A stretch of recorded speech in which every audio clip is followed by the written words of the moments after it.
All right, we'll keep going back on the ground in Washington. A large number of those diaspora members that you're seeing, plenty of them in costume, assuming that they've also prepared a welcome dance for the Prime Minister. It was India's greatest gift to the world on display today, an ancient practice with benefits in promoting mental and physical well-being.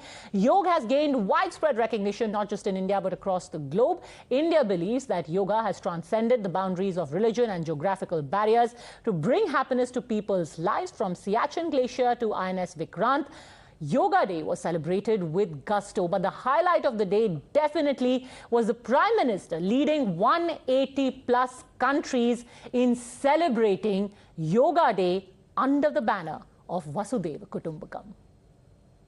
It is a very old tradition, but like all ancient Indian traditions, it is also living and dynamic.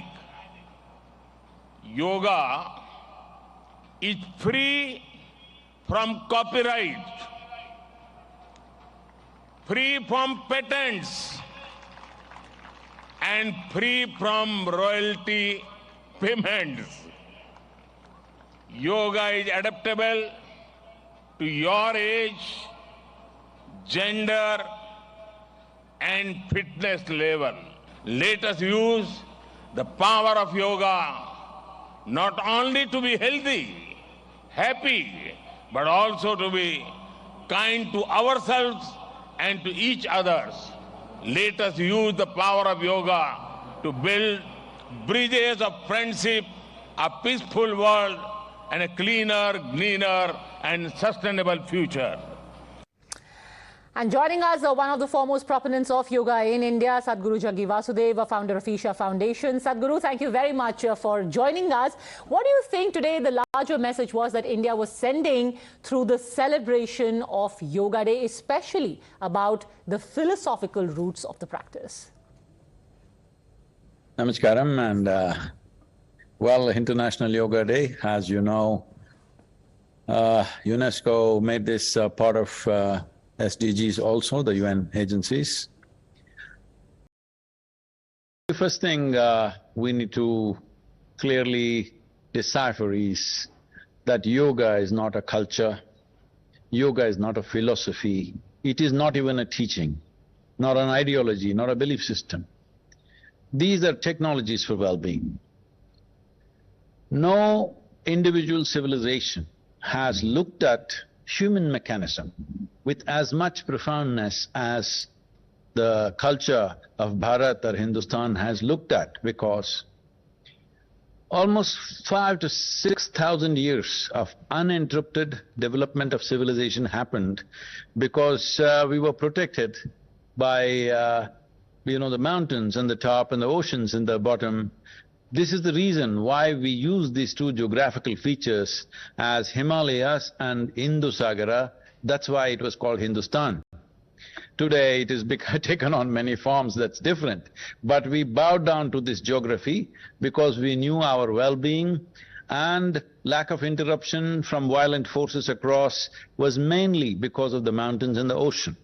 Having said that, because of this profound understanding of human mechanism, we evolved systems. The science of yoga is about developing systems or technologies that everybody can make use of. So when you say a philosophy or a belief system, you may believe one thing, I may refuse to believe that. You may adhere to one philosophy, I may not adhere to that philosophy. There is conflict in that always. Whatever the nature of philosophy, however elevated we think it is, somebody will disagree with it. The important thing about yoga and why it is very important for today and the future of humanity is because these are technologies. You just have to learn to use it. You don't have to believe it, you don't have to worship it, you don't have to carry it on your head, you just have to learn to use it.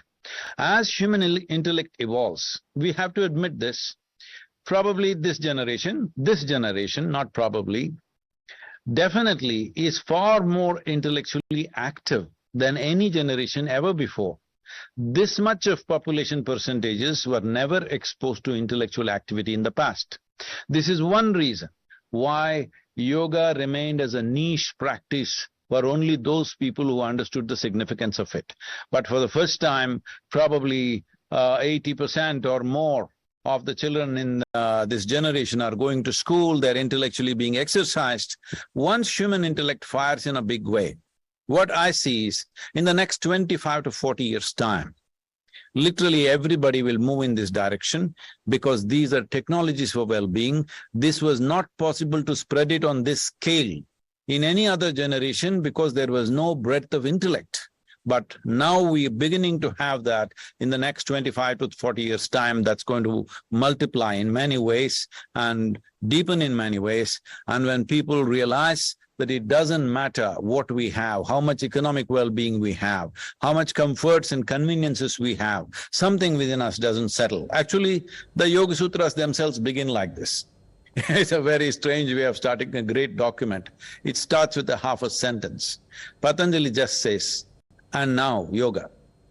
That means you tried money, you tried wealth, you tried relationships, you tried love, you tried success, everything gave you something, added some value to your life, but still you remain unfulfilled. And now yoga. I think that time is coming, we're just at that time, and it's fantastic that this was achieved through the efforts of the Prime Minister and of course the United Nations themselves. We have to give credit to them also, that they took this to the world. And now it is part of world's heritage, not just India's heritage. Yoga has become the world's heritage. We must understand this. I mean, you mentioned some soft power. I wouldn't see yoga as power. Yoga is an offering because this belongs to humanity. This not just belong to us. We are proud that it comes from our civilization. But it doesn't belong to us, it belongs to humanity, because what is beneficial, what brings tremendous sense of well-being and health into human life must belong to every human being, and that's the effort that's going on. About Prime Minister doing this in New York City in front of UN, in the same venue I did this about 6 years ago, but a head of state lying down outside on the floor and doing this, or on the street literally and doing it, this has never happened before. This is a fantastic demonstration that a head of state or a political leader is not just about running the administration, making policies, a deep concern towards well-being of not only their citizens, but every citizen on the planet, which is a fantastic demonstration of this. And it's quite coincidental, or maybe not, the way it has all come together. Not only is India leading the celebration of Yoga Day, but you've got the G20 presidency as well. It's spoken about in India as an indicator, a clear indicator of how we are claiming our place as a Vishwaguru. What do you make of that?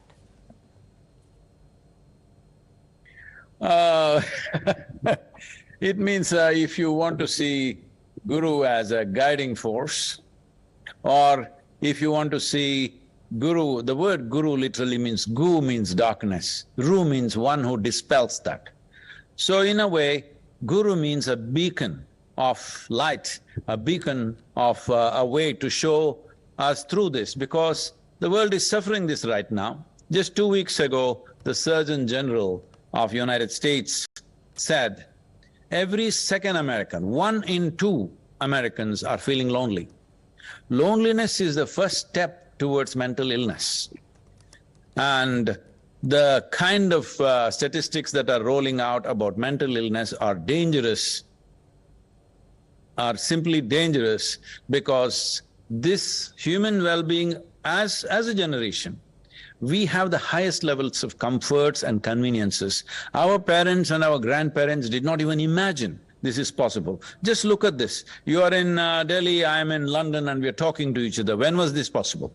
So we have the highest level of comforts and conveniences and enablement, but human suffering is also rising without reason, simply because we do not know how to handle our own faculties, our own intelligence, our own chemistry, our own energies. So in this context, there is no substitute to the science of yoga, because this is not a philosophy or a belief system or a religion. This is a science and a technology for human well-being. Sadhguru, would you care to elaborate on that? Because you say that yoga is a science and a technology. How can something which is thought of as deeply spiritual be a technology? See, the way human mind works is, right now you're a journalist because you remember so many facts of news and events that have happened in the country or in the world. If I wipe out your memory, you're not a journalist, right? So now, this memory makes your life rich, enables you in many ways. At the same time, if the memory interferes with your vision of what is there right now, then this grime of memory doesn't allow you to see anything the way it is. So this is what we largely being dismissed as karma. Karma means, suppose you have a mirror and you are looking at the mirror, suppose your mirror had memory. If it remembered everything, what would you see? So you don't see things the way they are. For you to navigate through life effortlessly, the most important thing is you are able to see clearly. There's clarity of vision. What you see is just the way it is, not the way you think it is. But if you believe in something, if you identify with philosophies and ideologies, you tend to see it in a certain skewed way. So yoga is not about seeing that way or this way, my way or your way, it's about seeing life just the way it is. But in the name of modern life, assimilation, do you think that this technology has become outdated, or people don't really think that it is needed or it is even practical in the grind of modern day 21st century existence?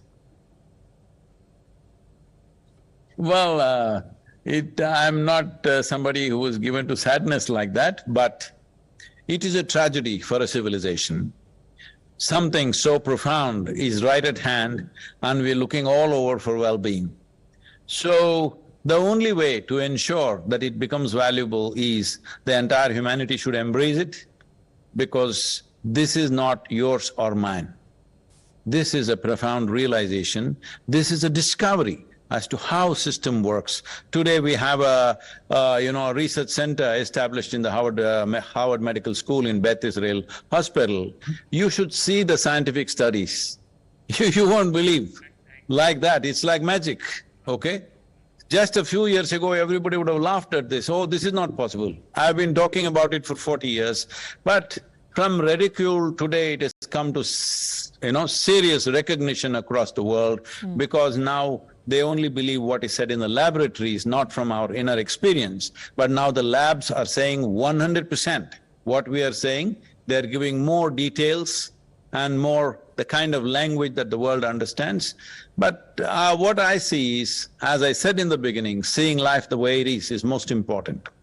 These are the realities in which we exist. How to make it work in the present reality is important. There is no point sitting back and saying, oh, 1,000 years ago we were such a fantastic civilization. That's not the point. The important thing is, this is the rise of humanity. Because yoga means the rise of humanity. If you and me knew how to be blissful, joyful, peaceful, immaterial, as to what is happening around us, we would be most efficient, compassionate and loving human beings. Because right now when your happiness depends on what somebody does or what happens around you, you become a vested interest unknowingly. When your joy, when your way of being is not affected by anybody around you, then you can afford to reach out to the world. There is no problem. I have absolutely no problem. It doesn't matter who they are, how they are. I have no problem reaching out. I see it's wonderful that the Prime Minister doesn't seem to have any problem with that. Otherwise, why would a Prime Minister of India go and lie down on the street in New York City? Fantastic it is. Well, if it took a little bit of adapting, a little bit of evolution, trying to make it more inclusive and acceptable by everyone, I think the message has really gone across, and those pictures from outside the UN were clear testimony to that. Pleasure as always, Sadhguru, speaking to you. Thank you very much for joining me, and thanks very much for tuning in to India Upfront. See you tomorrow.